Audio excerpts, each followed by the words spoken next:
Okemo Valley local Sammy Blanchette brings together fellow artists, entrepreneurs, family, and friends and talks about life, work, and everything in between. It's The Tasty Twist with Sammy B. Enjoy. 1, 2, 3, 4.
All right. Welcome once again, everybody, to the Tasty Twist with Sammy B. That's me, host and producer, alongside co-host Dougie Marsh. What's going on, everybody?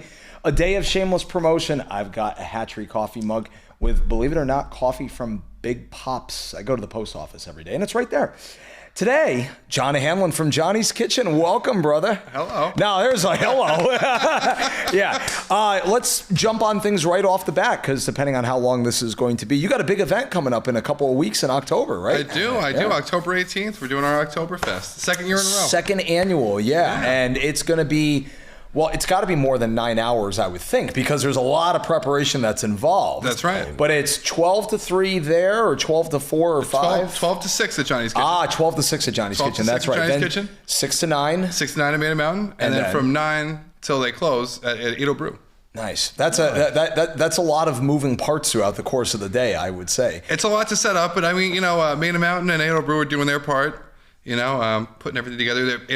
Maiden Mountain's going to have their own events with their competitions and stuff. And Gotcha. Edo Brew is going to be doing the Stein holding. Yeah. Oh, nice. And then we're doing the pretzel toss and apple bobbing at Johnny's Kitchen. That's awesome. And we'll have the best dressed. In addition to having me, thank you very much. I appreciate Sammy it. B will also be playing. We got 1 to 3 at Johnny's Kitchen. Do you have any other musicians playing that day? I will also be playing that day. Nice. I have my buddy... Doc Rockers? No, not the Doc Rockers. Shout out to them. Yeah, Jane and Rob. Yeah. I've been playing with a guy named Bill Lors since I was about 17 years old. And he's been my drummer forever. And he's coming up with my other friend Spencer, and we're putting together a little band, Yeah, how many people total? 3? At the very least, it'll be 3. But we should be having my friend Eddie Miles. No, not Eddie Miles. Eddie. Just call him Eddie. He's great. Great bass player. What do you guys normally do? Blues and rock, or kind of a mix of everything? We used to be a punk band. But that just, fell out of style, and the amount we play nowadays, it's not really worth to go out there. I don't know if it fell out of style. We got too old for it, I think. Okay. It's nothing more. That's a more acceptable. Yeah, no, that's a more acceptable thing. Okay. No, we got to go down to Manhattan to find a venue that wants to have punk music. I've always enjoyed the sound of punk and the staccato and the straight grooves and just. But it's not exactly dinner music, Yeah. I love playing it. But a great thrill. But you never know. Oktoberfest vibe, you never know. It could work. We could do 99 Luftballons. Yeah. Hey, I heard that just the other day. It's always one of those songs where I'm like, I haven't heard that in years. I know, right? It can't be true because it's multiple time. But it's one of those songs that I always forget exist, and when I hear it, I'm like, it comes back. Take me down memory lane. Yeah. But then if you hear it 2 times in one day, you're like, enough. But I can always picture the time in my life where I first heard it. Oh, yeah. And it's one of those songs that just brings you back to that moment in time. Yeah. Because it's not constantly in the playlist, at least for me. Do you get goosebumps? Sure. Do you get goosebumps listening to it? It depends on when I hear it. Like what's happening? What's happening in the makes it more poignant. If I just woke up in the morning and I turn on the music on the TV while I'm making coffee and I hear it, I don't get goosebumps. But you may not need the cup of coffee, because if you hear that song, you may not need the coffee. That is true. Oh, goodness. So tell us a little bit about the restaurant. Did we chat a couple weeks ago that you guys hit the 5-year mark, you and Emma? Not quite yet. No, it'll be 5 years in March. For those that don't know, John is the owner. I mentioned this earlier in the episode, but I'll say it again. Johnny's Kitchen, right here in the heart of Ludlow, Vermont, behind the Engel and Volker's real estate office. Yeah, we do coffee and espresso and alcohol and sandwiches. Yeah. How is the hot food too? Yeah, a lot of great paninis, a lot of great sandwiches. Oh, stop. Yeah. What's your favorite sandwich that you make there? Personal favorite? I don't know, man. It's really a cut between the roast beef panini and the Reuben. The roast beef panini I like because it's simple. It doesn't take me a lot of work to make it. Nobody's making me a panini. Right, yeah. So, I love how you take that's that fair into enough. account. Not what you think tastes the best. It's just easier for me to make. I mean, half of the satisfaction is not having to do a lot of work. I mean, that's why I feel like people go to get sandwiches. I love that. Everyone's capable of making a sandwich. Yes. But having somebody else make you a sandwich is right. completely stress-free. Absolutely, yeah. Well, and you love doing it because in addition to opening Johnny's Kitchen, you did also have a barbecue food truck that you did for catering. For I did, yeah, Johnny's Barbecue. Johnny's Barbecue, that's right, yeah. Yeah, I've always loved cooking since I was a little kid. My grandma taught me how to cook when you opened the restaurant though, did it start with just I forget, did it start with mainly barbecue food or did you kind of package a lot all in the one? Well, we kind of figured out like, everything is like you're in a box of some sort, whether it's you're creating or not. So the food truck thing, but the food cart thing we did. I wanted to do barbecue. I very much wanted to do barbecue. But then we went to we were shopping around for different spots that could be a good barbecue joint, and the spot that we found just wasn't. It doesn't have a yard. I picture my barbecue joint having like a blues guitar player and some picnic tables. Yeah. You know what I mean? It's something like that. Like a B.B. King's Bluesville sort of. Absolutely. Yeah. Definitely something in that realm. Where were you guys looking? Well, honestly, we looked at around here and in Rutland. We almost bought where the donut shop. New England Cider Donuts? New England Cider Donuts. Yeah. We almost went for that. Nice. But it was like too far in the potential floodplain for our loving. For sure. Even though it hasn't actually flooded bad. Right. It was pretty good. Did you guys get affected at all by the 2023 flood in July or no? Like minorly. We weren't like, our building wasn't affected, but as you know, like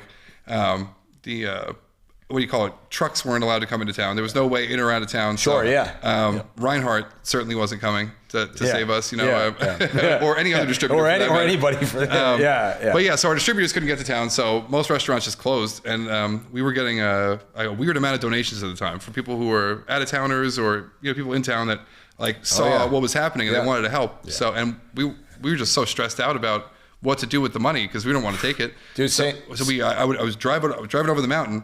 There was one way you could secretly get out of town where it was still pretty bombed up, and so I would go up over Okemo and then come down past where all the road was wrecked, and then I would go to Rutland, go to the grocery store, and then pick up food so we could make free meals for everybody. Yeah. For that time.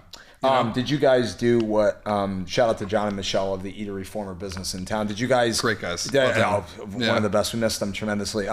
Did you guys do something similar where you would make a bunch of food and deliver them out to neighbors and people? No. We didn't do anything like that. No, we thought about it, but we had enough people coming to us, and people were bringing food to other people. Yeah. We would just make whatever we made, and it was good to go. But it was weird on business for a while because everyone's coming to town, and they're like, kind of running it down like we didn't just get hit with natural disaster, I'm like, everyone's trying trying their best, to get back going again. And certain businesses, as you know, weren't able to get back going. Right. I know. And it took Ado Brew, our friends at Ado Brew, a long time to get back up and running also too. And that's Mojo's I'm telling you, it was a big thing. Yeah, Outer Limits, and they're back now also too. Shout out to them, they're back. Yeah, hell yeah, back. Yeah. I love the new pizza. They were back, then they weren't. Then now they're back again. Now they are back. Yeah, because they're back with their awesome pizza. Yeah, and they're also, I think they're brewing Detroit again. Style. They're doing a Detroit style pizza now, and they're brewing again because they're the pizza's fantastic, but the beer is. Yeah, absolutely. Phenomenal. Yeah. My house is 100 yards from there. So nice, easy walking. Yeah, I love it. Maybe an easy crawl. Yeah. Shout out to Trevor also too. He just got his coffee shop up and running in Proctorsville as well too. Trevor on the board. Yeah. Oh, I gotta go check it out. Yeah. I did not know. That's awesome. He's roasting coffee and stuff. Dude, we need more of that. I need more everything. I know. Absolutely, I'm right next to it, so whenever he's doing it, I just open all the windows and I just bathe. I say it's almost like oil because he's like right there. I can see where the vent's coming out from the back of my house. I'm like, oh yeah. Maybe some more. So if coffee aroma was an actual oil, no, but one of those cartoon clowns that used to grab the cartoon character by the nose, and it was just a flavor, and they'd be like, That's the way I feel. My face pressed up against the screen, like it's a pie in a window on a windowsill. Yes. Yeah. So give us a little bit of rundown in the almost 5-year anniversary of being a business owner, like the pros and cons, the trial and errors so far. Oh man, because you've gone through a couple of changes inside as far as the addition of the old Killarney's bar, the second bar at Killarney's and everything. Yeah, apparently that was the bar at Nicky's even before. Oh yeah. All the way back to Nicky's. My landlord, all the way back to Nicky's. That's before Bob Beardmore, my landlord there, tells me I just heard he put that bar in. Nicky's bar. I'd never even seen it. I wasn't around it back then. Yep. But we went from doing breakfast and lunch, to not doing breakfast and to trying breakfast again. And then we tried 7 days a week. We tried 5 days a week. we tried a bunch of stuff to get a bunch of data to see what would actually work and what doesn't work. Yeah. Right. Because you really have to just kind of throw it at the wall and see if it sticks. How did you come to the Tuesday through Saturday decision? Now, was it mostly you guys are the bosses, so you still have to do what's in your best interest, but was it more scheduling? You have a kid now, a couple kids now, right? Just one. Just one, right? Just a 3-year-old. Yeah. She's got out of preschool. Preschool, second day of preschool. Yeah. That's right. Yeah, but is it mostly you guys just settle on a decision mainly on your interest, or you listen to a lot of the public? It's a bit of everything. I would say like the last people we think of probably is us. The first thing we think of is like the employee, then the customer. You know what I mean? Because happy employees are happy customers. Oh yeah. And then you kind of try to figure it out that way, so then you could eventually make yourself happy, I guess. But the hard thing is nobody wants to work on Sunday. A lot of people because we want to hire people who were like looking at it as a career. You know what I mean? Like something that's like not a. We like competent people who know it, and we pay pretty well. So we expect that. But a lot of people don't want to work on Sundays because they have families and stuff. Right, sure, yeah. And Monday has never been a great day, as far as business goes. Yeah. It's always pretty light. We tried opening Mondays a couple of times, but I think in the future you might see a little Sundays out of us. Yeah. Because we're going to be again Sunday and Monday. We're looking more towards the espresso game. We're going to get a bigger espresso machine. That is taking off. But didn't you guys try that initially in the beginning, or No. We tried ice cream in the beginning. Tried ice cream. I remember that. Yeah. And then after the second time our ice cream machine broke and it wasn't on warranty, and nobody would come and fix it, we had to give it up. Yeah. But that was an expensive mistake. Yeah. Let's put it that way. Didn't you try like orange popsicle flavored ice cream one time? Yeah. Remember? Yeah. Orange creamsicle. Yeah. Creamsicles. Yeah. That was one of my favorite ones. One of my favorite flavors. Oh, me too. And then we did cherry vanilla. We did an espresso one. It was fun. It was fun, but they were hard to clean. You know what I mean? And even McDonald's can't keep theirs going. Yeah. From what I understand, like half of them are always broken. Yes. And it's just one of those machines that has to be calibrated. And you would think they would have five. Right. You would think they would have 5 million backups to be able to throw in. Because they're very expensive and they work on just the finest of that's with anything. The more automation you have, the more you need somebody who knows how to service it. Around here. What's the closest McDonald's? 20 miles. That's the whole thing. It's like you can get a robot to make you an ice cream cone. Yeah. You know what I mean? But you can also get a person to make you an ice cream cone. And how much money and who is going to fix that robot? Yeah. You know what I mean? Like certainly nobody around here can fix the robot, but anyone can pour an ice cream cone. No, not anybody, but anybody. Pretty much. It's just exactly. Yeah, exactly. It's making the ice cream that you put in there. That's the hard part. Exactly. For anybody that has been to Johnny's Kitchen before, you see the really cool layout in there. In addition to the happy employees, he's got guitars on the wall. He's got some great posters. He's even got his wonderful Stratocaster that he built back here. Just tell us a little bit more about how important it is to have, because you mentioned like you want the employees to kind of sort of build it as a career. Yeah. But just a good positive working energy vibe. Like that's the thing. You got to have you got to have a good positive working energy vibe, because that's what the customers get, and then the customers give it back. You know what I mean? Like if you can fake happy, but 90% of the people aren't buying it. Yeah. You know what I mean? If you're when I always say when I'm having a moment in the kitchen and I'm mad about something, and then I go out and I'm like, hey, how you doing? I legitimately am that happy to see the people out there. Yeah. But I just sometimes you gotta go in back and be frustrated for a moment. Yeah. You know? You can't be happy all the time, realistically. No, but I'm always happy to see a customer come in and support my business. And talk about goosebump moments. Yeah. You know what I mean? A lot of songs gives me goosebumps, but when somebody's really excited about it and they had a really good time in Johnny's, that makes my day. That's awesome. Absolutely. And when any of our employees are like, we like working here, I feel the same way. Being in a ski. Always tell happy stories. Even if an employee is asked about their boss, always be happy. Even if you're not, just say, yeah, it's wonderful. Yeah. Just be happy. Just Don't be happy. start the nonsense and everything and turn it into some drama. There's way too much drama in workplaces. Everybody should just smile and shut up. But then good perspective. In that event, though, I could be a bit of a tyrant sometimes, and I have to have employees that have a backbone and can tell me, look, stop. You're being lame right now. It's a more abrupt way of saying, look, even though I'm the boss, I don't have all the answers. And even some days if I think I have all the answers, I don't have all the answers. And so having like that positive feedback, like you said, even in like the tyrant way. Yeah. Also, don't make it always about that. If you have one bad interaction with your boss, don't from there on in. Have that carry it forever. Carry it forever. But there has to be. Let it go. It happens far Let too it much. go. Let it go. I'm welcoming to the boundaries, though. You know what I mean? If I cross a boundary and they say, "Look, I don't like it when you say this or that," I'm in. You know what I mean? I just want people to be happy, and communication's half of that. You know, that's what helps it not be dramatic. Is the just saying something when you have a problem with something right off the bat. And you guys have staff meetings ever? No. No. No, I feel like we don't have. I think nobody's got time for that. We've had a couple of staff meetings when like something like Oktoberfest will come up. Yeah. And we'll be like, we do all have to sit down. We have to sit down and make sure we have a game plan. Figure this out on a spreadsheet. And then we'll get together before work if we know it's going to be a crazy day and be like, hey, you know.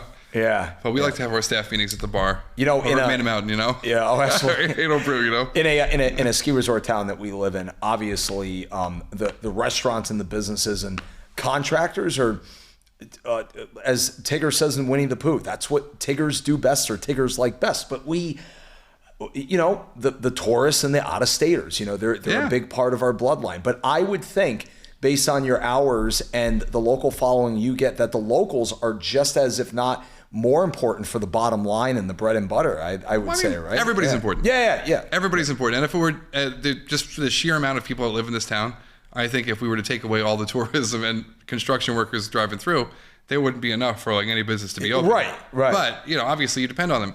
And the great thing about construction workers and local people is they're the people you want to follow. You know what I mean? When you go to a town, you're like, you know, where's that portly construction worker going? He's covered in mud. I know he's not wasting his money. Because that was me. I worked road construction for 10 years, you know? Oh, did you? Yeah. Oh, wow. Did you do everything from like flagging and I started out flagging. Yeah. And then they let me run a street sweeper and a roller. That had to be pretty cool. Yeah, the street sweeper was fun. Did you have to have earmuffs on because it was so loud? No, you're in a thing. You know, be able to hear what's going on. Yeah, right. You got to hear the screams. Oh, that's I ran over someone. Oh crap! Sorry. There's still time for when you hear the scream. I can tell you from personal experience, when you're on a roller and you hear the scream, you're going very slow. So you have at least 4 or 5 seconds I'll tell you one funny story. Person's vital. So usually you can slow down, and like a tube of toothpaste, it kind of goes up. Oh my God, that's when I went out the. Go ahead. You're saying? Yeah. Oh yeah, no. A funny story I have, and now I can't say who I worked for because they might get in trouble. But one time I was just so deep focused running the street sweeper, you know, and you could drive on either the right or the left side, depending on where the curb is. Right. Yeah. You want to be able to see in there because you're going to pave afterwards, so it all needs to be cleaned up so the pavement can stick down. You know? Right. And so I'm just staring at the curb, and the broom is not running right. You know what I mean? The whole thing is off. I told my boss about it. He wouldn't get it fixed. So I'm just like, if I didn't have my eyes glued to that thing, it was going to stop working. So I was looking at it, and there's one car on the whole street's like a mile long. And there's one car on one side of it. And I'm so far away from it for the whole thing. And then all of a sudden, I'm like, this thing's running kind of rough. And I hear somebody honking in their car, right? And I look over, and they're like, hey. And I'm like, what's up? And I look in front of me.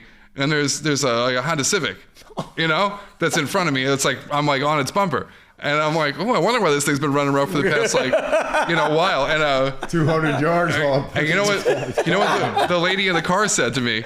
And I'm like, oh my God, this is like her husband's car. Like, I'm so screwed right now. Yeah. And she goes, that obscenity, you know, blocks my driveway every single morning. Thanks for moving him. And I look back, and I pushed the guy 100 feet without even knowing it. I was going so slow that it didn't even make a mark on the car. You know, that's so funny. So the guy had to come back and be like, "I didn't park it here." Was this before social media? Oh yeah, you definitely. Park here. Why is my bumper so clean? Now I'm just staring at my phone like right in. Get out! You know, it might have been on somebody's Snapchat story back when, but I don't think it was past that. I haven't used that app in years, man. I know. I was just reminiscing about how MySpace is still a thing. It's barely. Is it actually a thing? It's barely a thing. Damn. It's barely a thing. At one point in time, Tom. Yeah. Tom. I mean, we taled about that in one of the previous episodes, but Justin Timberlake of NSYNC was a shareholder for the longest time for MySpace. Also, I did not know that. Yeah, MySpace, and what was before that? LiveJournal. Face-to-face talking. Yeah, It was before face-to-face talking. Yeah. Oh, you remember when you would call a friend and be like, "Hey, can you meet me here?" And they'd be like, "Yeah, I'll be there at noon." And then you show up the place, and the guy's not there for an hour, and you're like, "All right, I guess we're not buddies anymore." I'm gonna wait till I get home, then I'm gonna call him, and if his parents say he's home, I'm gonna yell at him. Yeah, I used to dude, years ago, I used to look forward as a kid on my parents' landline, calling my best friend in second grade. Mom or dad would pick up at home. It'd be 10 o'clock in the morning on Saturday. I finished eating the Cocoa Puffs or the Fruity Pebbles, all the Looney Tunes with the boss, shut up, shutting up. I all that. And then I would just call my friend and be like, hello, yeah, Mr. So-and-so, is Kyle there? Yeah, hold on. Be like 30 seconds. I'd be wait. And we chat for like 45 minutes about probably nothing. But it was great. Again, that felt cool. It did. Now, I'm sure you have something else, like, no landlines in a bus back in like the mid-'70s, but I remember when I was no. We had to be out there. Yeah. Morse code. Even better. And I've wanted to somehow make an attachment for a cell phone that you can just put on the back of it. That wouldn't be on the face. Yep. But that has the rotary dial thing. Oh yeah. That actually you have to get to the 8 and the 9. Because those were the first phones I was dialing. Right. And I remember that is not easy to do, by the way. Just to start using a push button phone. Oh yeah. So that's I knew you were going to go there, and I went. No, I had a rotary phone in my house. I remember my mom had to go.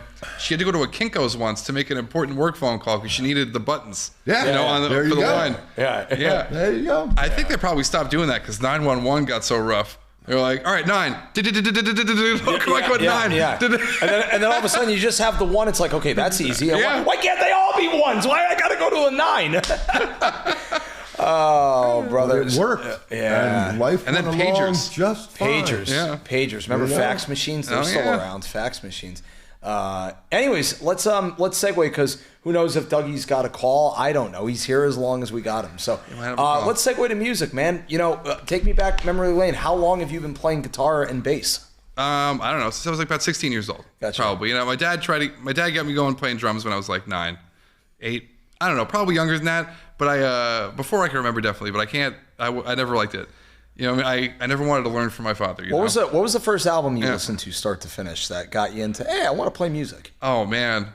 That's a tough one. I would say probably the Blue Album by Weezer. Oh, okay. Okay. Yeah. Yeah, that was a what great one. What are some of the classic hits on that album? Well, I mean, the first one that I heard was Buddy Holly. Oh, yeah. I remember my sister was having some sort of a house party in like 1995, and I was like 8. Mm-hmm. And I remember hearing that song come on the radio. And just the chills, the hairs stand up on the back of your neck, goosebumps or whatever. It was incredible. I really it was my first, like, damn, that's rock and roll. Yeah. Because my dad was a rock and roller. He played all the great music growing up. So like, I never got to like hear like Led Zeppelin for the first time or like Sabbath. That was just stuff that I grew up with, What was the first song that you learned on an instrument? It's the first song that I really learned was "The Lonesome Death of Hattie Carroll" by Bob Dylan. Oh wow. Yeah. Does he have like 15 verses in there? Like 15? Oh, yeah. Yeah. Oh, yeah. It's a real story. It's a real story about how a lady got murdered and nobody cared, Yeah. I got to tell you, my Bob Dylan knowledge is still not up to par after all these years. I mean, how could you know everything? He's done so much stuff. Yeah, I mean, he's got to have like over 300 or 400 songs at this point, right? I would imagine so. The great thing about Bob Dylan is he wrote all the great songs, but he wasn't the best at singing them. Right. Yeah. I don't want to offend anybody who loves Bob Dylan singing. He's great. To anybody that still quotes Jimi Hendrix all on the Watchtower, no, it's Bob Dylan. That's Bob Dylan. Yeah. That's Bob Dylan. Yeah, that was I think that's the most famous cover. Yeah. Probably. Out of all of them, if not "Respect" by Aretha Franklin. Yeah. Oh, okay. Yeah. Because that was an Otis Redding song. Yeah. Oh, yeah. That's right. I love his song, "My Back Pages." That's a great Dylan song. There's a live version years ago that includes Dylan, Tom Petty, Neil Young, and a couple other guys like singing like the 6th verse. They all take turns singing the verses, but every time the next person steps in, like Tom Petty steps in on the 2nd verse, Neil Young steps in the third voice. The crowd just gets louder and louder because they're like, that's the guy. It is him. He is singing that in addition to Bob Dylan. It's him. I love that. Yeah. Did you also, I'm sure, probably know that, J.J. Cale, After Midnight. Yep. Cocaine. Yeah. Call Me the Breeze. Yeah, J.J. Cale wrote a lot of the great songs. There's way more than that, too. Yeah. I mean, like, then with Eric Clapton's that whole album with J.J. Cale. That's right, yeah. Is that the one where they're sitting on the back car? That's right. That's right. That's right. Lay Down, Sally. Oh, yeah. That's another one. Yeah. J.J. Cale, you could really break it down to, like, 5 or 6 guys who, like, wrote everything, Right. Yeah. Like, who am I thinking? Willie Dixon. Willie Dixon.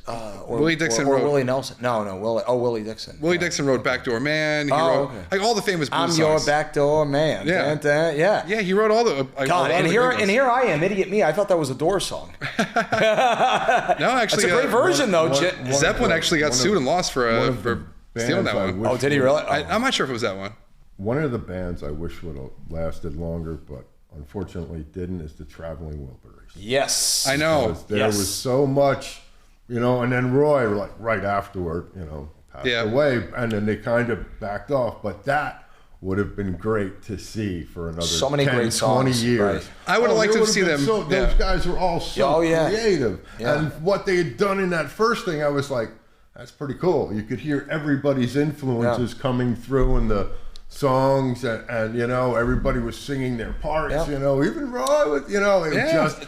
Okay, great. And then it was like, gone, one out. Dougie, I'll take you a step further. How about the Beatles? If you think about it realistically in respective times. But the Beatles have several albums. Oh, I know. The Wilburys, we got They had several albums a year. It's kind of like Cream. Yeah. You know what I mean? It was that one-shot thing. It was like, God. Even Blind further, Faith. Sammy. Same one, yeah. Even further, you ever heard of the Dirty Mac? No.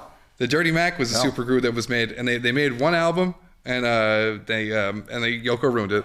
Spoiler alert. And they played live a couple of times, but it was the lineup is crazy. Eric Clapton on lead guitar, right? John Lennon on rhythm guitar and singing. Mitch Mitchell from the Jimi Hendrix Experience playing drums. Nice. And Keith Richards playing bass. Wow. Because apparently Keith Richards played a lot of the bass parts on all the Stone songs we know. Yeah. And I could see that, by the way. They're Year of Blues. You know that song? Yeah. By the Beatles. They did that song, and it's great. And then they do a couple other songs. This one song they title A Whole Lot of Yoko. Yeah. They're all just jamming, and then she comes out. And everyone's like... It's like Donna on Playing in the Band. Oh my Grateful God. Dead, the mid-70s version. My dad cringes every time they get out of the great jam, out of Jerry's killer solo. Well, apparently there's a whole section of the archive. You know about the archive? Archive.org. Oh, yeah. I think, it's just like all the music. You know what I mean? They have all of it, but they have the whole time that Donna was in there. They've taken all the recordings and edited her out. Imagine going back, Holy crap. I got to give it a listen. That's a whole Wall of Sound tour. Europe 72. Yeah. So many things were just, Those were mint years, man. 72 to 79. I mean, the whole, there's great moments in all the decades, but those 70s shows, man. I tell you, I like it, but to the point where the 80s weren't very good to the day. No, I mean the late 80s were not really good to the day. Well, no. Once Brent came in, that was pretty cool. But the late 80s were great for Jerry Garcia Band. Oh yeah, that's even maybe not necessarily here. Yeah. Here was still really good for Jerry. He was still on point with that. There's a Jerry Garcia thing from Jerry Garcia Band thing from I think it's 81 or something like that. Just absolutely incredible. Some live thing. I'll have to show you guys afterwards. Right. But I personally liked Jerry before he got the money for the expensive guitars. Like Alligator, you know what I mean? Is where I'm kind of getting off the boat. Right. Also Pigpen. You know what I mean? They ended the band after Jerry died. I really think it should have been a different thing after Pigpen. So some truest deadheads will say that the Grateful Dead died when Pigpen died. Yeah. Nothing against Jerry, but and Jerry was a monumental thing. But I mean, and this is like a non-verbatim quote from Jerry Garcia or somebody in the Dead, that they were all a bunch of nerds, and that he was the only one that was the outgoing, get the crowd going kind of guy. He was the only one who really could take charge or did. after that, nobody wanted to be in charge. No. They all were kind of like, you want. And Phil, a little too hot-headed to be in charge from what I've seen in interviews. So he would have been my choice, though, because he's far more organized, shall we say. Yeah. I wonder if that's. I wonder. I definitely picked Phil in the divorce. Even though I've seen Bob Weir and Rat Dog a bunch of times, and they're fantastic. But I was like, if I have to pick, I'm picking Phil. Right. I literally have been to one set of Dead shows since Jerry passed. Before that, probably dozens of shows. Right. And my parents hated the Dead. I never got a chance. Shows My dad saw him 20 times. 20 times? Yeah, when Jerry was alive. Yeah. So, yeah. My parents saw them twice. They gave them 2 chances, but it was both at Madison Square Garden. Yeah. And they never did well there. Well, was it the sound quality or they were just off? No, I think they were off because they said they played horrible. And that can mean a lot of different factors. Well, absolutely. Yeah. But typically the pressure from MSG was the thing that got them, True, in my opinion. You know what I mean? Right, yeah. Because what's the difference between that and other venues? Have you been there for a concert yourself? I have, yeah. I saw Van Morrison there. Oh, nice. Well, I mean, as you know, I'm from Long Island. So right, yeah. There's a train that goes right to Madison Square Garden. Yeah, oh, yeah. You don't even have to touch the streets of New York. Nope. Yeah. When did you move to Vermont? 2008. 2008. 2008. Yeah. Is it just a decision on a whim? Or? No. I used to come up here skiing all the time, and I kind of realized I didn't like all the people that I was like. It's not that I didn't like them, but all the skiing people weren't my crowd. Yeah. You know, and then I would kind of like wander off my own as I got a little older, and then I ended up hanging out with some locals up in Sugarbush. And great mountain. Yeah, great mountain. Great village too. Yeah. Fantastic people over there. Yeah. That whole valley is just full of wonderful people. And they're cool. It's just north enough to discourage the Long Island people and the New Jersey people. And you barely get the Fairfield County, Connecticut guys. You know, it's mainly Mass and It's just too far to go on a whim. So if you had a vacation there, you're good to go. Yeah. But I saw some people snowshoeing, hung out with them for a while, and then I realized that these are my people. You know, nice. 'Cause I lived in Texas and in New York, so I got a bit of both sides. I forgot the Texas part. Is that where your blues influences come from? No, I definitely not. Where in Texas? Arlington. Nice. Okay. Yeah. I don't know. Home of the Texas Rangers. And, that's right. Right, and no, not the Cowboys. The Cowboys play in Arlington. Yep. Yeah. Okay. They're the Dallas Cowboys. The Dallas Cowboys. But they play in Arlington. Arlington Right. Stadium. Right. Yeah. But the Texas Arlington Rangers also have their Stadium. baseball stadium in Arlington too. Well, there's a big thing. It's like it's the baseball stadium. It's the the football stadium. Then they have the water park and Six Flags. Right, all in the same kind of area. So you could just go down there and spend a bunch of money and have a lot of fun. It is fun. Growing up there was it was nice. It was hot cool. though, right? It's not that bad. Not as bad as everyone says. It's pretty hot, but It snows in Dallas. yeah, It can. every now and then. Yeah. It snowed in Arlington twice in the time I lived there, and it only accumulated once. We had a snowball fight. Yeah, that's the thing. It may was be awesome. snowing, but it lands. It just disappears. Plow trucks, we could take that off the budget spreadsheet for this year. Yeah. I mean, I'm telling you, if you just had a truck with snow tires just sitting in Texas, just waiting for it to snow, the fun you could have. You know what I mean? You could just go throw a snowball at somebody and run away, and they can't get you. My mom's sister and husband, my Aunt Sue and Uncle Mark, I think they just celebrated their mid-40s anniversary. Like, shout out to them. And their 4 kids have all primarily lived in Germantown and Memphis, Tennessee area, like the southwest end of Tennessee.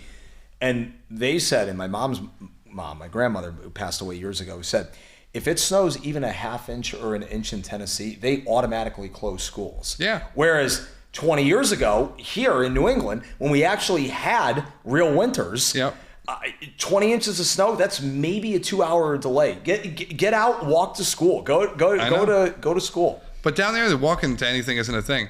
You know, I've dreamed about moving to the South a few times now. Yeah. And every time I go visit a city, I'm like, it's a 20-minute ride to go to the other side of the city. Yeah. You know, and anywhere in New England, you know, you got your little towns. I always made it so I could walk to work even when I lived in Burlington. Right. You know. Did living somebody backing out of their driveway is a traffic jam. It's like, oh, gee, one person got in my way. Or with a street sweeper, right? Yeah. One person got in my way today. That's a traffic jam to me, you know? I get it. It's like, I usually do that trip in 18 minutes and 20 seconds. That took me 18 minutes and 35 today. I just can't get it out of my mind. So besides music influences probably with spending time in Texas and Long Island. Did living in the South for a period of time inspire you from the cooking perspective, barbecue? Oh yeah, definitely. Because I grew up cooking like Italian food in New York and stuff, and with a little French influence. And then in Texas, I got way more into the German thing. Nice. You know, you have a favorite barbecue sauce? Do I have a favorite? I have a favorite kind of barbecue sauce. Yeah. The best barbecue sauce you can get is the one you make at home. Yeah. There's nothing worth buying at the store. But is it like I'm thinking like a Kansas City like flavor like type barbecue? Oh, like, something like that. If I have to go for anything, it's the Memphis style. Oh yeah. The stuff that looks like purple. You know, you know, you lift it up in a spoon, and as it drips, it changes colors because there's so many different layers in it. You know, that really sweet, you know, molassesy, maple-y kind of stuff. Yeah. That's what I'm into. But in Texas, as you may know, they're not big on barbecue sauce. Really? If the barbecue needs barbecue sauce, you didn't do it right. Right. Yeah. They'll put it on the side for you just in case. You know? That's like adding extra salt on like already like a salty dish. Like you're not doing it right. Or adding extra maple syrup on something that you know doesn't need it right away. Yeah. But then not having maple syrup to put on things other places, it's hard. Yeah. You can't beat Vermont maple syrup. Growing up, what was your all-time favorite genre of music to listen to? Oh, I don't know. Probably. I don't know. I really had a great affinity to like, you know, psychedelic rock from the 60s. Nice. You know, that would have been that's my jumping off point. Yeah. That's like the reason I got into blues, because I was tracking it. You have a favorite band from that era that hits home to you? I don't know. It's tough. Back then it was definitely Pink Floyd. Nice. I liked Syd Barrett era Pink Floyd. Yeah. You know, Piper at the Gates of Dawn. Yep. It's a great record. Yep. You know, I was definitely really into that. And then I started looking into other things. I really wanted to like be like those bands. You know, I wanted to be like Led Zeppelin. And then I kind of figured it out that everyone that tried to be like Led Zeppelin or Black Sabbath or anything like that ended up being hair metal. Yeah. And I didn't want to do that. What do you think? So I wanted to play the stuff that Led Zeppelin was playing. What do you think made them that so was the unique? blues. What do you think made Led Zeppelin so unique? I don't know. It's just the technology, money. They were all rich. You know what I mean? They were all rich, and they ripped off the right guys. Yeah. You know? Yeah. But what about like the covering so many different genres, like they were all able to do, like in an album, they were able to cover so many genres. Well, yeah, absolutely, and they did. But yeah, they were all incredible musicians. You know, they were all. But again, though, they had the time. You know, since they were kids, they didn't have to work or anything. They were put to work being musicians. Yeah. You know what I mean? So every bit of their time and effort was put into that. I can't imagine what that would have been like. I would have loved that. Do you listen to John Paul Jones was? Yeah, he was a millionaire before the band even started. Oh wow, I didn't know that. Yeah. You know Donovan. Yeah. He produced Donovan. Really? Yeah, he produced Donovan's records. How many albums did Donovan have? Jeez, if I know. Yeah. I just know, you know, Brabajaggle. Yeah. You know, Sunshine Superman. That was my favorite one. The best thing about Donovan that I know that hits home with me as far as my knowledge of him is that's where the Allman Brothers band song Mountain Jam came after. First there is a mountain, then there is no mountain, then there is. Every time I hear it. And then, you know, Dickie and all those guys, Greg, all those guys were just like, all right, let's create on Eat a Peach album. Let's make a 33-minute, 44-second version of this. Yeah. Have 9 minutes of drums. Barry Oakley comes out with just a thunderous bass solo. And it's like, yeah, and then those guitar harmonies. That's what I know about Donovan is translated to an Allman Brothers instrumental. Well, and then because, you know, Jerry Garcia and Dickie Betts loved each other so much. I loved playing Jerry Garcia used to tease it and things. There was a version of Alligator, a live version where he does that. You know, he goes back into it, which is so funny. It's such a cool little harmony. Yeah. First there is a mountain, then there is no mountain. Then there is. Then there is. Then there is. And then, what a bunch of nonsense. Yeah.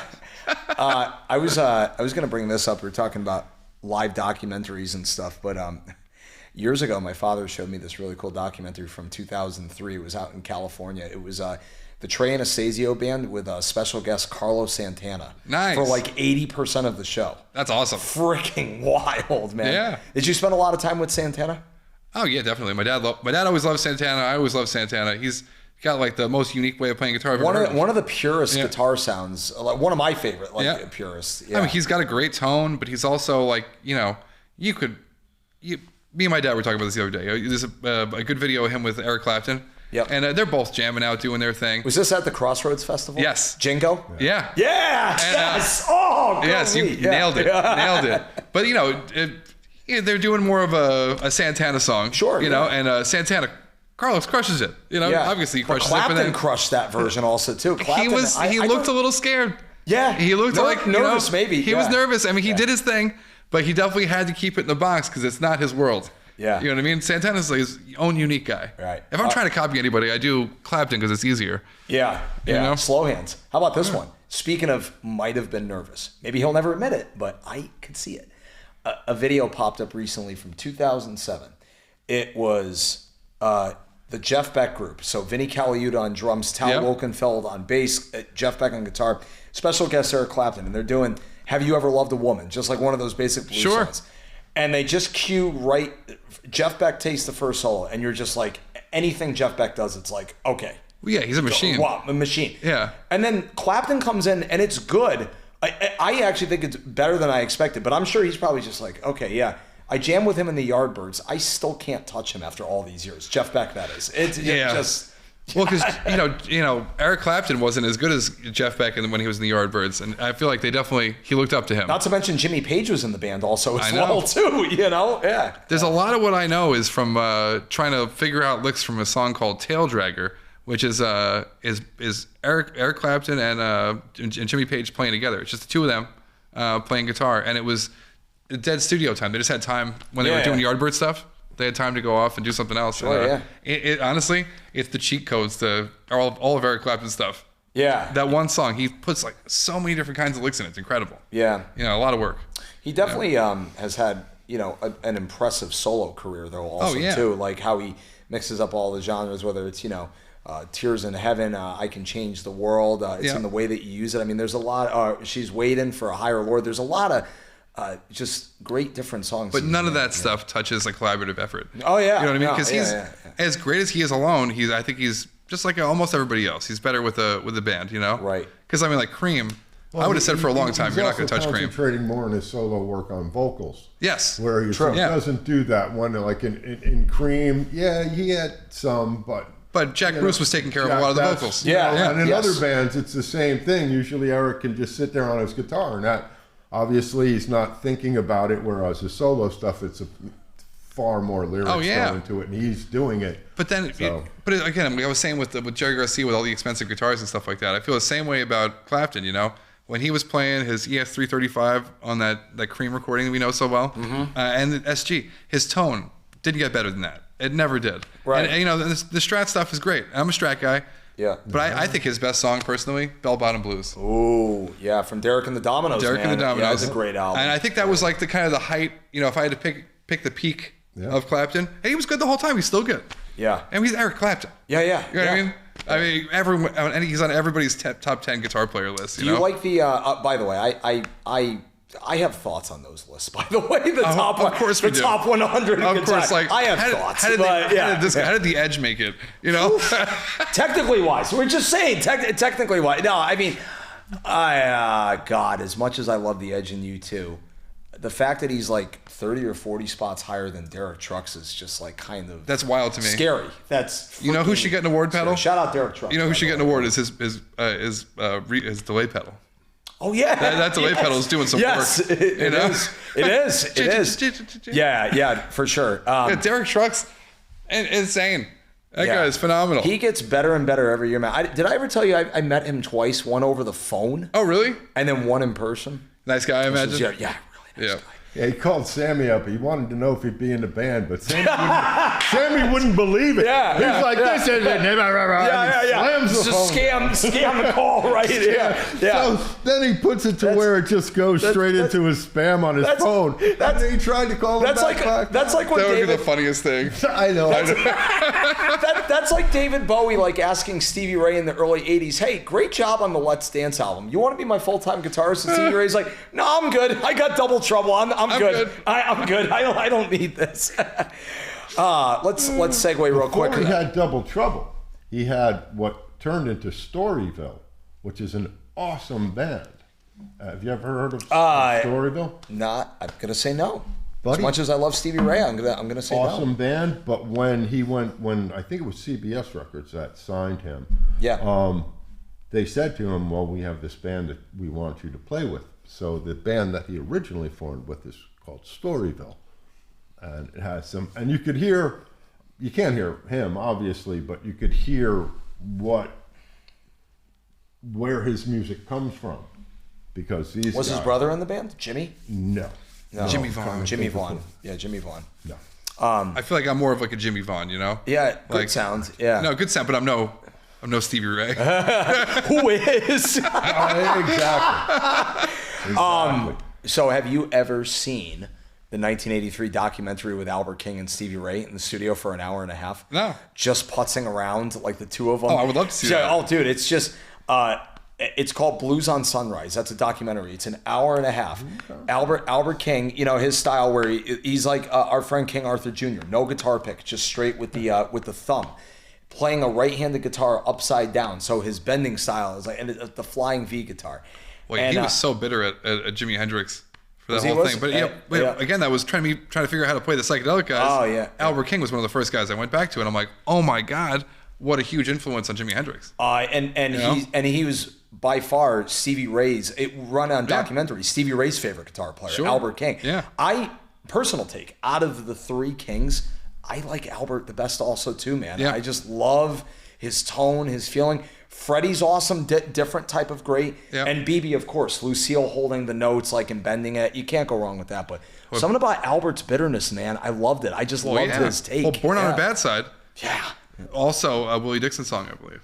Is it? Oh, okay. You know? All right. But that song's awesome, ain't it? Yeah, it is. Yeah. So many people have done great renditions of Born on a Bad Side. And here's the most important thing. So there's so many Willie Dixon songs that nobody's covered.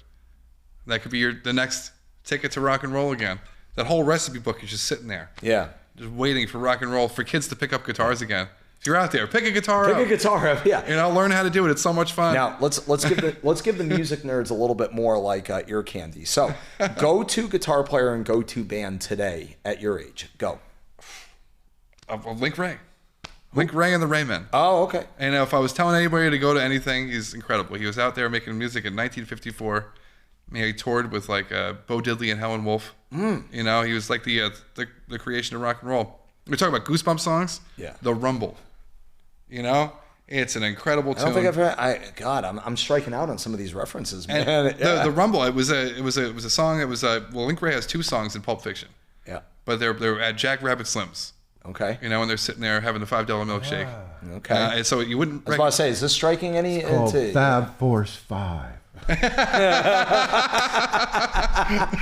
Force That's 5. what's going on there. That's when that music is playing. But something more relatable right now. I like I'm really into Willie Nelson and Ray Charles. Oh, nice. You know, Nice. Hey. Specifically that song, Seven Spanish Angels. Have you heard that one?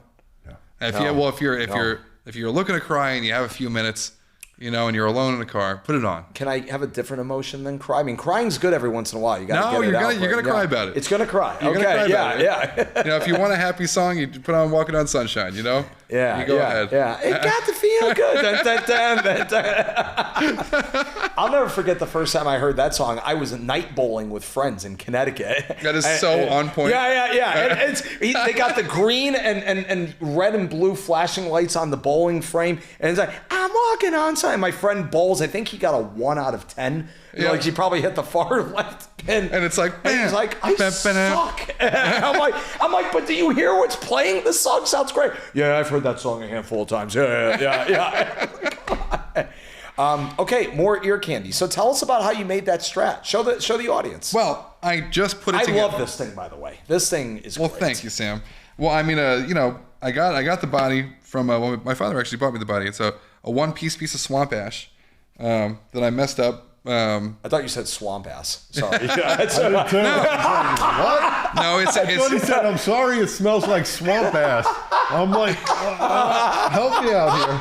It's ash, the tree ash that by the way is in danger. We all got to figure that out. Otherwise, we're going to be out of ash trees, out of nice guitars. Yeah. But swamp ash is an ash tree that grows specifically in the swamps of America. You know, in Louisiana. And I figured, yeah. The Sam Ash knows. I think they probably got to cut it. You know, they got to cut of that wood. But it's desirable because it's the old original recipe for a Stratocaster or a Telecaster. Right? You know? Yeah. And so, but I wanted to finish it with nitrocellulose lacquer, which turns out if you put too many coats on too quick, it does this thing called blushing, where it looks like you put white over it. Right. Trapping that it hasn't dried. Yeah, it can't get out. Right. You know, the solvent. I tried getting a little bit of it out. You had to sand it, right? Before Yeah. you can. Well, you got to sand between each layer. But, you know, one day I tried to put on too thick of a coat. Too much, yeah. And that ruined the whole thing. Too much. And then you did over it before it was done. And then I tried to burn it off a little bit. And she lit on fire, you know? Obviously, you are not a woodworker. You're a very good chef. Woodworking is not not on the list of things to do. So then I just tried to burn it off. Pops was a carpenter. I was not. No, that's why I got into paving. You can always add more I'm asphalt. amazed you got it together that well. So far in the story. Well, this is after the fact. I had it together for like 2 years by the time I did that. Oh, okay. Because I saw somebody with a heat gun did it effectively. So I put a lighter near it. Like, I could do that. I see the YouTube video. My heat gun's all the way out in the garage. You know, so I put the lighter to it, and it worked. It worked incredibly. All the stuff was coming out. And then I got too close. Like Icarus, I flew too close to the sun, and those wings came right off. You didn't put any lighter fluid on it, though, right? No. You imagine, like, you get a can of paint and it's actually I'm out there like Jimi Hendrix, Monterey Pop Festival. Didn't Stevie Ray do that one time also, too? Like, Probably. Well, I mean, I know he banged his guitars to oblivion. Like, but not light on fire, not like Jimi Hendrix. Yeah. Well, there's a story behind that one. Yeah. He just bends his thing backward, Can you imagine? forward, grabbing the horn. Can you imagine think about this? I don't know how much you know about. I know you do, but the thickness of the guitar strings, in general, the lightest that Stevie Ray would ever go is 13s. He would sometimes have as high as 16s. You imagine having That's like ridiculous. the Durance. That is. These are insane. nines. Yeah, I have nines I go on mine. 10s usually, Like but 16s. crane That's, cables. yeah, Crane cables. yeah. So he would have his guys literally design the truss rods and the guitars to be able to sustain the pressure of like. Yeah, That's wild. Yeah. I can't imagine when you pop a string, it must be like. Yeah. Somebody off stage gets cut in half. Don't pull a Howard Simpson. Don't. No. Like the deck of an aircraft carrier all of a sudden. Twang. But yeah, those guys inspired me for sure. Jimi Hendrix and Stratocaster. Now those are regular single coil pickups that you use. They are. Right? Well, they're the stacked ones. They're noiseless. Yeah. So they take two magnets, they put them end to end. Yeah. And then So it's essentially like acting like a double, like a humbucker sort of. Kind of, yeah. Yeah, but they're like on top of each other. But then, yeah, I wanted a maple neck that was all the way through maple. Yeah. But I had one before, and they're not like really stable. Yeah. So I got a two-piece maple one. You definitely can't see it in the camera, but yeah, it switches right around here. There's like actually a fretboard, and then I wanted stainless steel frets because for years you go, gigging around and stuff like that. You either decide, you say, well, the guitar guy wants $400 to change my frets, and I could buy a new guitar for $350. Right. So I guess I'm done with this guitar for now. I think I don't know if I've ever told you this math before, but you know that I've been playing Alvarez acoustic guitars the last couple of years. Love them. Phenomenal. Yeah. And you can get them, I think, brand new before the guitar case somewhere around $600-700 or something like that. Gratefully, 300 shows a year, sometimes 10 a week. Yeah. Well, that's like paid off in like no time. So it's like, okay, I want to replace the frets on some of them, but it's like, I guess I'll just buy a new one and then maybe donate the one with the bad frets to like a guy that wants to take guitar lessons one of these days. That Wonders why he can't learn. It doesn't sound right. But you could. But it's where my mind is gone. It's 5 years later, somebody comes up to him. The guitar shop, right? What do you mean? What do you mean? Yeah. Well, now that you're playing a Taylor, you can't afford not to do it. No. Yeah. Exactly. So when you replace them, just replace them with stainless steel. Doesn't matter what the guitar guy says. The only reason he doesn't want to do it is because the stainless steel frets are harder on their equipment. Right. So like you go through more grinders and polishing stuff. Does it take longer though, even if you gig extensively? Does it take longer for the frets to wear down though? Oh, well, yeah. They will never wear down. They'll never wear down. No. Right. Yeah. Steel versus nickel. Yeah. Steel wins all day long. No. Yeah. But Nickel also you can't scallop them. A lot of people like their frets scalloped in certain places. Yeah. It's a very comfortable thing. So when they get new ones, it takes them a long time to get their little scallops back in. they wouldn't want the stainless ones because it's never gonna. You're just gonna break string. Yeah, probably. Yeah. But I polish mine pretty good, so there's no rubbing on anything. Okay. That's what they always say, that you're gonna like break all these strings because Well, you put a little Teflon on them. You rub a little Teflon. Yeah. I've never had a problem. I've never broken a string on this guitar. Do you ever use? I made it 4 years ago. Do you ever use like that polish material like for strings or like the frets called I use Mothers. quick use or Mothers? Okay, yeah, I haven't used it in years. Mothers but- magnesium and aluminum polish. I'll tape off the whole thing and then I'll put it on a Dremel and I just get after it until they shine. And if it shines, that means it's not causing any when you bend your notes, you're not hitting any little grooves and stuff like that. It'll act like sandpaper. And, Right. But I've heard all sorts of things about how it's going to ruin your tone. You know what I mean? You're going to break a bunch of strings. It's not true. Yeah. Absolutely not true. We've talked about that you play bass and guitar. Give a little bit of like inside to the people what you like about being a bass guitar player when called upon, just the role. Well, back to the beginning here for a minute. When I learned Lonesome Death of Hetty Carroll on the guitar, it was really only my stepfather wanted me to learn the guitar so I could learn how to play the bass. As I wanted to be a bass player, that was my dream. Mm-hmm. And I just like playing bass because it's like you feel like you're in the back of the house. Yeah, you know what I mean. Like if anyone understands restaurants, you're the foundation. Yeah, I'm the bartender. Yeah, I'm out there making drinks, smiling at people. Right. Yeah. Talking to them. Yeah. But I really feel like I'm a part of the back of the house. The kitchen. You're part of the kitchen. I'm hanging out with the drummer. Yeah. I'm getting the groove. You have the perfect excuse to turn your back. Absolutely. The drummer and be like, just smile. You mean as opposed to Miles Davis? Like just turn it. I used to say that I would turn my back to the audience because I don't want them to see my tricks. Okay. You don't want to give it all away. Well, I have a hard time, and I'm sure you get this with the. I always wear sunglasses when I played the punk band. Okay. Because I had a hard time with audience interaction. Because somebody out there, sometimes people get a creepy stare you won't be aware of until you see them, and they're just, everybody else is having a good time, and then they're just. Yeah. Staring you right in the eyes. Yeah. No, it's so true. It's so true. Whoa. And not only that, they're front and center. They have to be front and center. I know. Right? It's like, dude, like. And I don't mind seeing it this way, but they can't see my eyes. They can't see that I've made eye contact with them. I had to do away with that. Yeah. Because then they won't go away. Nothing against them, but they won't go away. They just stay there. When I was playing in Manhattan at this place, the Parkside Lounge. And the promoter of the event kept saying, "Hey, face the audience. Everyone wants to see what you hear." I'm like, I forgot my sunglasses. Yeah, I almost forgot. Shut up. Yeah. So I've gotten this one many a times with shows where if you get the guy, and maybe the guy with the or lady, by the way, could the awkward smile or the frown doesn't necessarily have to be like a frown, but it's a dead stare that they're looking you right in the face. Yeah. My mind instantly just goes, okay, what do they want? Do they want a request that I'm not going to be able to give them? Yep. Or do I know this person? Or they simply or they'll come up to you in the middle of the show. Sometimes they'll interrupt you in the middle of the song. By the way, also too, they won't wait until the end of the song, and they'll be like, "You don't know who I am, do you?" It's like, dude, we're in the middle of a show right now. Like, come on, like. That's when you just got to start roasting them.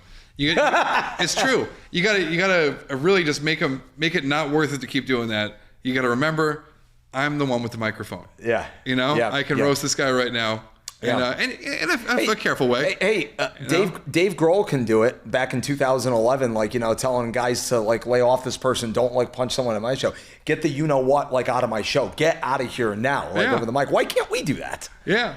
I mean, I always say this guy had a few too many Appletinis, security, you say stuff like that and they get embarrassed, they go away. Or you could just see that this person's not vibing the situation and just go. That's where I never been in a place with security. That's where being a drummer comes in handy because you just huck a stick at him. Hug a stick at him? Or you take cover behind your drum set. Yeah, take cover. No, you can see it happening them staring. You just go and keep playing. I'm serious. It goes right past them. But you know what? Breaks the whole thing going on there. Let's take that a step further also too. The drummer has all the power in this instance because if he sees the lead guy, the bartender is not vibing with this guy, the drummer can just stop playing and the whole song ends. You don't ever want to stop playing, but you just pull a stick out and if you see two guys arguing or about to start, just pull a stick out and throw a stick between them. Be surprised how quick people go, "What the fuck? What the heck was that?" That was probably good. What just happened? You're still just going, and it diffuses the whole thing, like the staring person. Diffuses them. Just throw it out on the floor. That was probably good in 1975, but maybe not necessarily. Well, now that they got the social media, yeah. That's a funny story because my dad was a drummer back in the day, and he was a studio guy and he played a lot of bands and stuff. And he had like this one guy that was like his biggest fan, you know. And he wasn't a famous guy or by any means, but this one guy went to every single one of his shows. Super fan. Yeah. And the guy, my dad liked him. He was a really nice guy. He wasn't a creep or anything. Yep. And my dad is playing, right? And he sees the guys there, so he's going a little crazy on a drum solo he's playing or something.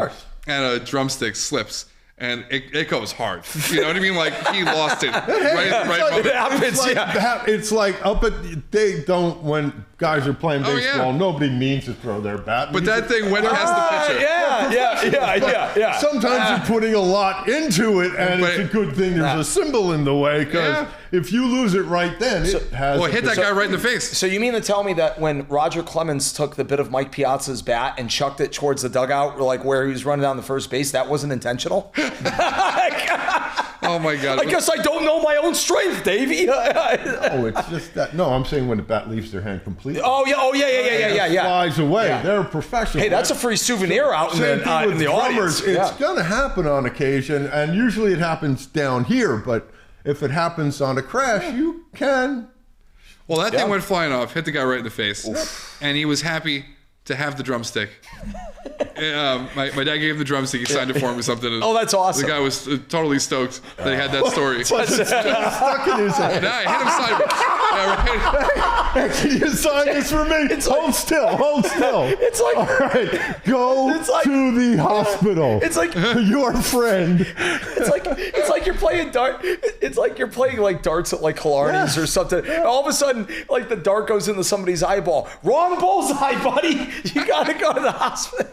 Go to hospital. Oh, yeah, that happened. Remember, not to bring up people, Ira hit Joe with a dart.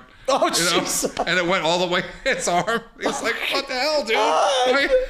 I don't know why darts were ever a thing at the bar. He had enough in his system. He's like, that's fine. They're like, let's give these drunk people sharp objects to throw at the wall. All right. How about this game? You remember this as a kid? Jarts. Remember that? The lawn game? Oh, yeah. Yeah. Lawn darts. You were like, you threw it at something like, and it's basically, it's like darts, but with grass. And it'll just end up in your calf sometime. My dad was telling me stories like how that was ever allowed back in the day. Yeah, they were big. They were like this big. Yeah. It wouldn't end up in. It would go through. Oh yeah. They weighed like a pound a piece. They're illegal now. There was a goalie for the Florida Panthers years ago. I don't know if you ever remember this story, but they were playing the Toronto Maple Leafs or something like that. Anyway, doesn't matter the team. Anyways, so the goalie, you know where there's like the blue spot of the goals where it becomes encroachment or whatever, like the crease. So the guy for the Toronto Maple Leafs, let's just say, he fell forward going for the puck. He lost his footing, fell forward. The skate clipped the Florida Panthers guy right on the artery, the big one that like spurts the blood, the carotid, artery. It probably took the medical services no less than 5 seconds to splurt right out to the guy who's now collapsing to the ground with all the blood spurting out to wrap him up. The guy lived, by the way. He survived. Crazy. Yeah. But in an instant, and then I think it got banned because of the graphicness or whatever. Obviously, you can imagine. But in that quick moment, you just see the guy starting to collapse to the ground with the fountain of blood spurting out of his neck. Like, oh boy. Ugh. Yeah. Well, you need that. Yeah. You're supposed to have it inside you. Yeah, exactly. Yeah. Getting back to social media really quickly. Yeah, being careful. I was wondering if you wanted the skate signed. Hey, can you sign that skate and kick me in the neck? Kick me in the and I live to tell about it. I would be more interested in having that be a part of the paint job on the ice. Oh. You know what I mean? But the video is online. It happened quick. No, it got red quick. If it were me, I would be like, I want my blood patch there forever. I don't want any money, but forever in this. So being careful with social media, and you're wearing a red shirt. This is a great segue also too. The internet is destroyed the last 2 days with the Phillies Karen video where the lady's like berating the father. I just figured that out this morning. I'm glad you brought that up. Yeah. So yesterday, you see the memes that are created about it now? No. They've got the Savannah Bananas recreating it on like the Jumbotrons. They're doing like Coldplay Kiss Cam like videos with the Karen. Oh my God. I'm telling you, that's as much as... You gotta be careful, man. Whatever you say or like filmed, dude. You're in trouble if you're with the wrong group. I mean, you don't take a baseball from a little kid. No. You know? No. No. And by the way, that's a free-for-all. That's a home run. Good for the dad to get the ball before her. That was the old days. That's a, Unless you're ripping it out of somebody's hand. Yeah, it's which fair game. evidently she...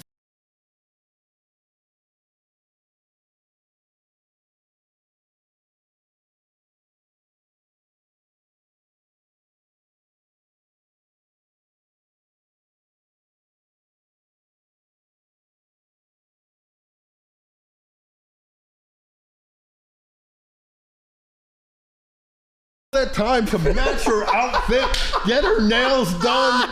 Come on, man, and to go out like that. Do you realize? And Karen Lives Matter is what you're saying? Karen Lives Matter. That's what I'm trying to say, man. And there's got to be a certain amount of time. Oh, for a minute maybe, but after that, it's the kid. Oh. No, but think about it though, Sammy. Taking that baseball away from the kid is horrible. She definitely deserves to get roasted for it. No, but listen, now you're lying. Now you're lying. It was given to her. Hold on. She did not take it from anybody. He listens to the whole statement. Right, she's taking candy from baby. No. Even if that's the worst crime. No. That boy's father gave it to her. She did not take it. It was given to her. He wanted to get her out of his face. It was given to her. Yeah. Don't start. You All see, right, this Team is how Karen. the bad things start. I'm just saying how much beratement online it's going to be is enough. You know what I mean? The next thing you know, it's going to be like, oh, she went over there and punched the kid in the face and took it. You see how the story grows like that. Here's 20 years of bad memes. Is too much. So here's you know what I mean? Here's where I draw. Does the punishment fit the crime? Right, exactly. So here's where I draw the line. Why'd you bring up the red shirt? Is this a Star Trek reference? Star Trek, right? No, the Phillies. They're red. You know the dude in the red shirt. I know. Now here's all right, full circle. Here's what I'm talking about. What color? He's got red. Oh, he ain't coming back. He's taller than everybody else. He ain't coming back. In a away party. Here's where I draw the line in the sand on the whole thing. Yes, the 20 years of memes I think is more than enough. I think it's probably too much. Too much. The fact that there's report that she lost her job over this, that's a little too much. That's too much. That is way That's too much. That's where I draw the line. You know what I mean? It's getting nuts. That's where I'm pro Karen. That's where I'm pro Karen. She didn't deserve to lose her job. I'm saying the punishment's probably cruel and unusual punishment. Yeah, exactly. Make that illegal now. Hey, there's a silver lining here. Her hair. She could start. She could start an OF account, and I'm sure there are some crazy people out there who want to see that happen again. Okay, she can reenact this on OF. In the next 5 years, and she can make money off more of it. money than make any a lot of of us money have off of this. ever Yeah. made. Oh yeah. Maybe people will want to see her take the baseball and do things with it. Maybe people will want to, on her OF, watch her throw the baseball against the wall. Or I think I'd be more concerned with that Kalshi site where you can bet on the weather and stuff. I bet there's some bets on her. Oh, good Lord. DraftKings, what are you sleeping, guys? Come on. Vegas is hot for this one. What are the odds she wears a red shirt tomorrow? Hey, she can't change the color of her hair now, though. Also, No, too. but you're a star. You might get a job based on that. Who knows? Yeah, exactly. Think about this. She could probably get $100,000 for that ball now. Probably. Oh yeah. Just to have it given back to the kid. How much press she's got? How much negative press she's got? Who's the dumb one now? Yeah. See? There's someone out there. No, I'm saying that she actually planned the whole thing.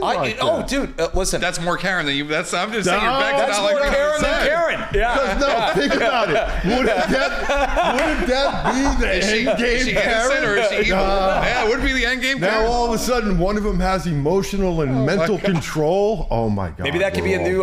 Maybe that could be a new Savannah Bananas baseball team. The end game. No, that's Karens. like a robot actually getting past that point. If I can't, harm humans. Right. That's what I'm talking about with the Karen. You don't go to a public place. The final boss. That's the whole thing. She's the final boss of Karen. So that leads to another interesting point. You ready for this? So there's an old saying, everything has a price, right? Like everything, every piece of real estate, every business or whatever. Yep.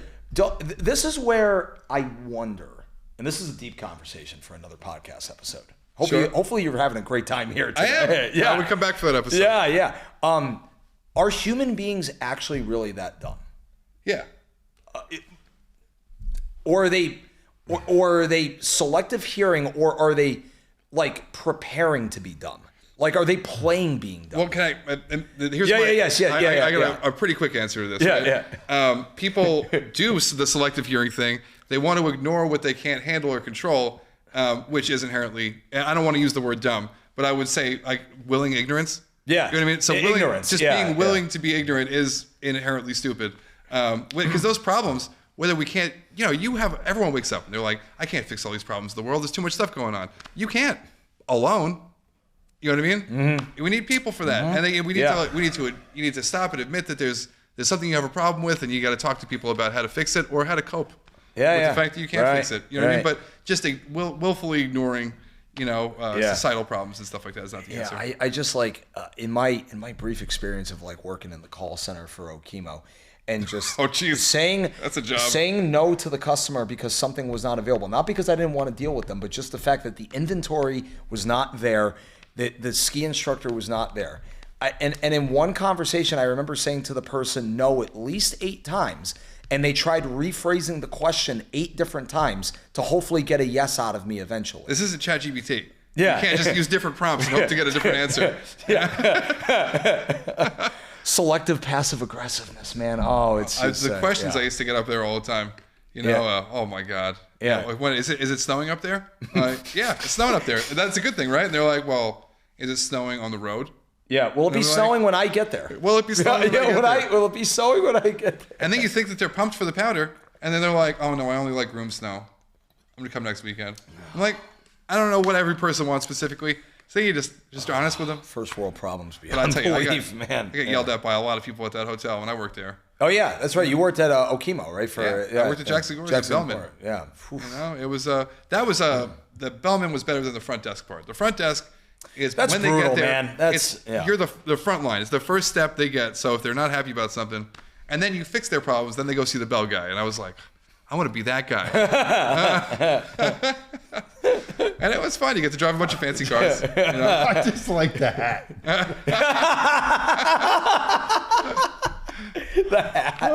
Whenever you say bell guy, I always remember Pee Wee Herman in the second movie Cheech and Chong did. Oh yeah? Yeah. Just the bellhop guy. Sneer and stuff.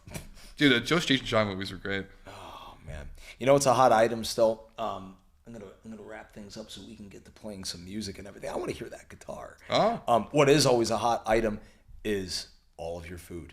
It's a hot item, man. So, give the audience just a little inspiration as a business owner, like little motivation tips, for people. What do you mean? For Just running a business? Or just in general, finding something that you like to do that you're passionate about, and just I always find that.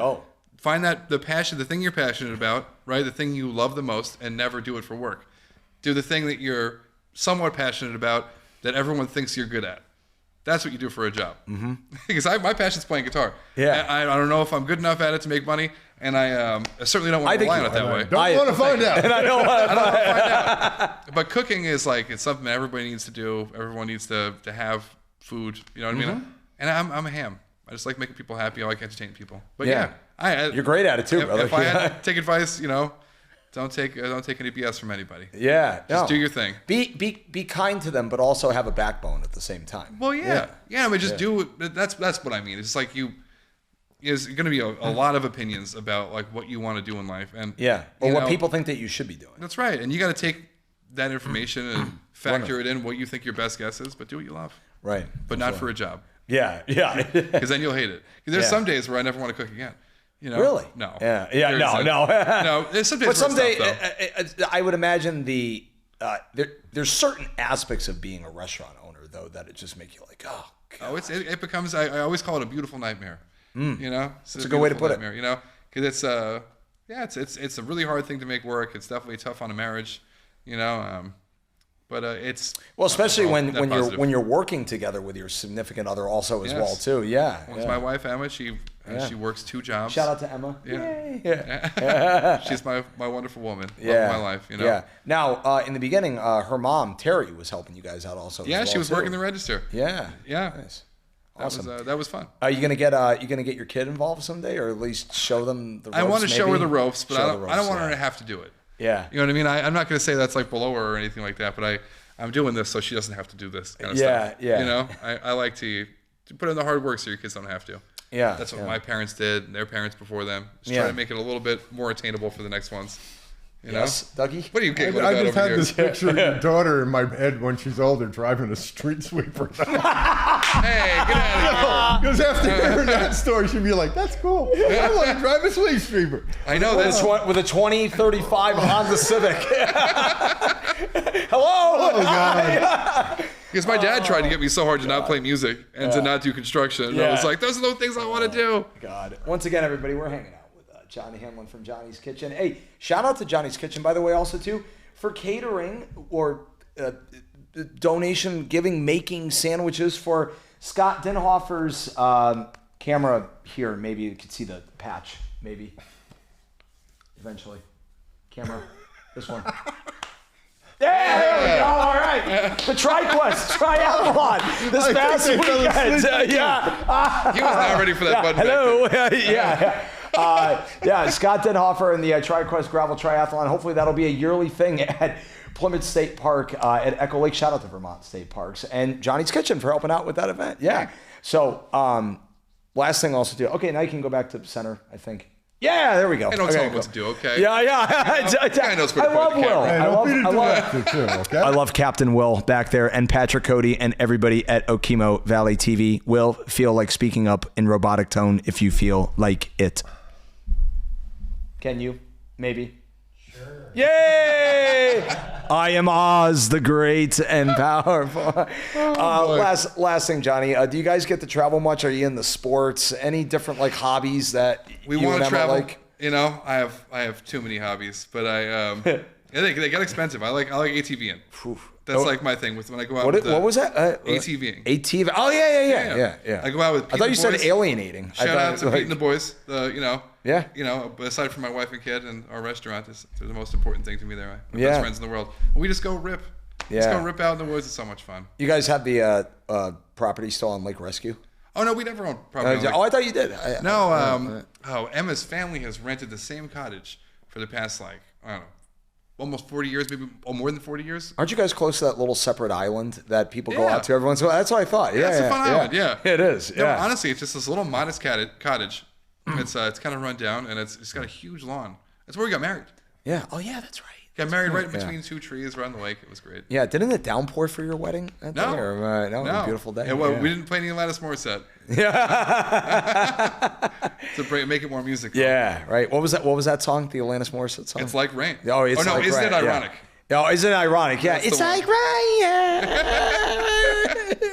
That makes me think of Wesley Willis every time. I also don't know. I'm striking out on all these references. They were obscure. Wesley Willis was like a psychiatric patient at Jello Biafra. You know him? Yeah. From the Dead Kennedys. He started a record label when he found him, and he's a schizophrenic guy who made, he did like rock and roll McDonald's. Yeah. He does a song called Alanis Morissette.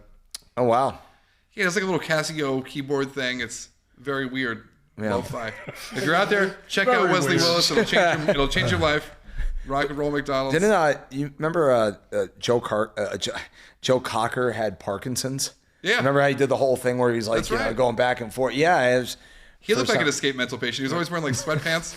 That he was straight up drugs, man. Yeah, it makes sense. Well, it led from drugs, probably. But he was I'm so sure. good. Yeah, Talk about a guy The only did covers. He never wrote a song himself. Yeah, and he just did he fire. only did covers. That's why, from what I've known. Even Feeling All Right. Feeling All Right. I don't think that was his song. That'd have been an old blues song too, maybe. Or I don't know. I'm good. I could guess, but I would make a fool out of myself. I want to say something. Somebody weird wrote that, like Huey Lewis or something. Yeah. You know who else was all covers too? Frank Sinatra. Yep. Frank Sinatra. And he had the advantage of having the best band in the world, Count Basie and what was their name? Duke Ellington and stuff, or Count Basie and Count Basie and his orchestra, whatever. The Count Basie. We'll just say the Count Basie Orchestra. Yeah, but they were his backing band forever. Yeah. Oh yeah. And yeah. phenomenal. Yeah. They were good enough to be in Blazing Saddles. Yeah. You know that scene where he's riding on the horse and there's the jazz band. But with and the Naked Gun theme. With Sinatra's temper, though, I would not want to work with him, though. He had a temper like you couldn't believe from what I heard. I would imagine. So did Johnny Cash. So did Buddy Rich, drummer Buddy Rich. He was a jackass. I'll tell you a funny story about Buddy Rich. Yeah. My dad used to work at this music hall where they you could come and rehearse for your show. A lot of famous bands used to come there and rehearse before a big show. And they also like rented out equipment, right? And they had like storage for your stuff. And Buddy Rich stores drums there. And he had, BR on the on the bass drums. I think he had 2. And apparently he was a real mean guy. You know what I mean? Real, a lot of curses would come up. Yeah. And he's really arrogant. And one day he also had a really bad gambling problem. Yeah. So that'll do it. One day when my dad was working, they came to repossess his drums, and he came at the same time trying to stop them, and it was so embarrassing. But so they say that's the advice I'll give you: be nice to everybody you meet up on the way up. You're going to see them all on the way back down. That's awesome. It'd be quickly taken down, unfortunately. Yeah. Well, they showed him where he could take his drum set and stick it. Yeah. Where the sun don't shine. Well, I mean, that's the name of his record. Stick it. Stick it. Him close up with drumsticks. I think he played sideways. I'm amazed sideways. that he couldn't afford to buy it with cash. Right. Yeah. Well, or why the wasn't cash went somewhere else? Why wasn't he sponsored? He must have been real, but you know what I mean? But people spend way too much. The more money you make, the more money you spend. Yeah. Well, more money, more problems. Well, look at Charlie Parker. I mean, he couldn't wait to trade his saxophone in for like the next cocaine fill or the next heroin fill. And I don't want to Charlie say Parker, wrong, but I think Bach died poor. Yeah. One of those famous composers died with he threw parties all the time. He spent all his money doing stuff. Doesn't surprise me. And he's in an unmarked grave now because they didn't have enough money to bury him. Oh, jeez. I'm just saying, rock and rollers have been spending too much money since they started. Oh yeah, and they ain't stopping anytime soon. No.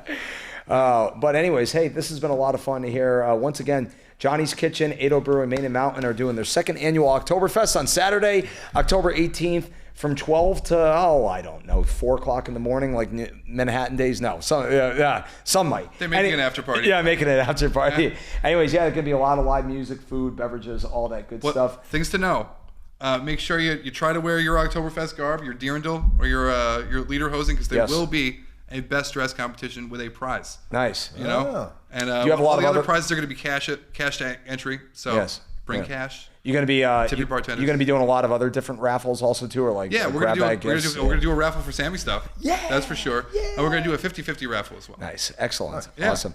And last but not least, anybody for this episode you want to give a special shout out to? Just my wife and my kid. Yeah, just Emma and Lillian. Dougie.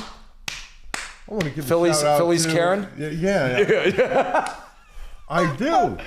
I want to shout out to Baseball Karen because I think she's playing the long game and nobody really understands her. I believe you if you knew her real name.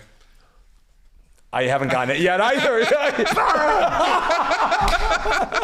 Wouldn't that be amazing if it was actually... Dude, you would have shut me down so hard right there. If it was actually Karen? Oh, I saw this video It may be. We're going to have to look it up. And the guy's like, don't be such a Karen. And she's like, ah. And we have to have something to announce after this commercial break. This commercial. By the way, Johnny and I are planning radio shows eventually for... later on in the year, Okemo Valley TV. For those that don't know, WLUD FM 3.3. We're coming up with our own radio shows. Maybe a collaboration. Who knows? But we're excited. Yeah. I know we all want to play a lot of King Gizzard. Yes, King Gizzard. My buddy just saw them recently. I hear it's a life-changing experience. Shout out George Wells out in Sunapee, New Hampshire. Hey. Nice. Hey. I'm going to give a shout out. Staying with the baseball and the music themes. By the way, I love when you do this, so I'm trying to incorporate doing that more. And like it's not polite to point, but it's I feel like we're in finger gun territory here, though. I want to give a special shout out to. See, I'm in the background, so it makes it a lot easier because you guys are in the foreground. The yin and the yang. Yeah, you're in the foreground. I'm gonna give a special shout out to Jesse Cole. Who is Jesse Cole? You may add.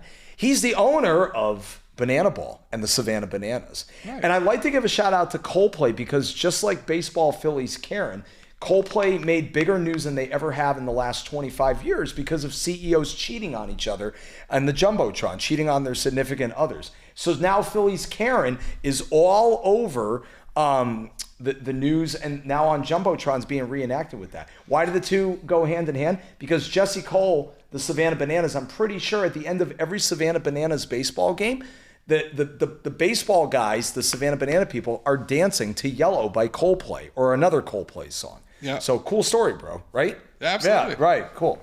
All right, what do you got? You kept it going the whole time. I know. Yeah. Dougie, final thoughts. It was all a setup. I just caught on. It was a setup to get Coldplay famous again. The Phillies paid, those people are paid actors by the Phillies. Yeah. Right? Somebody's paying somebody. Is paying attention. Because if you look at how many people are in the stands, their crowd attendance has gone way down. So, And that lady was dressed up too nice. Yeah, right. No, Who dressed The up hair like was that to go to the definitely Phillies too game? nice. Yeah. This goes a lot deeper than we think it does.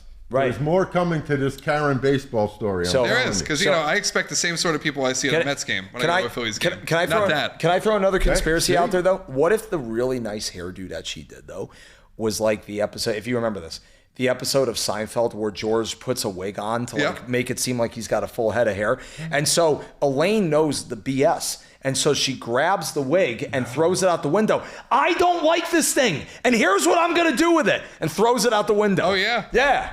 Yeah, she could have alopecia or something like that. Imagine she was Whoever is listening to this, start making blonde wigs with black hair underneath and the Philly shirt. John. Sell it for Halloween. You will make a fortune. Are they going to If get in the you sell Walmart? an Are they going to get in the outfit Walmart? of her, Are they going to get in the Walmart though? Are they going to have their own aisle I in didn't the say Walmart? Walmart. I Like, said anyone out these there Karen listening. outfits, Right. so good. Maybe Ollie's They're can so pick, nice. So maybe Ollie's can pick up on that. Maybe Ollie's can make like a. That's right. No, but also it's got a large shirt, so it could go across multi things here. It That's doesn't. right. I'm telling an you, online somebody store? ought to make up the glasses, the wig. Should be an and online be a store. Halloween outfit this year. We got to talk to somebody about this. Yeah.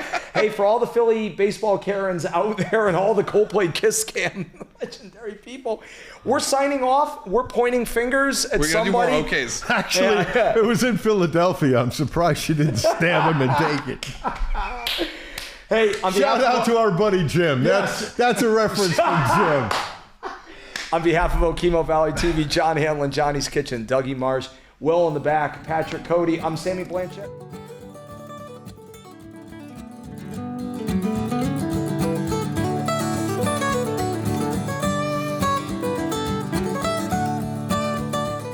Hey, thanks for watching another episode of the Tasty Twist with Sammy B. Be sure to follow it on OkemoValley.tv, follow it on cable, or download their mobile app. You can also follow every episode on my website, SammyBmusic.com. Have a great day.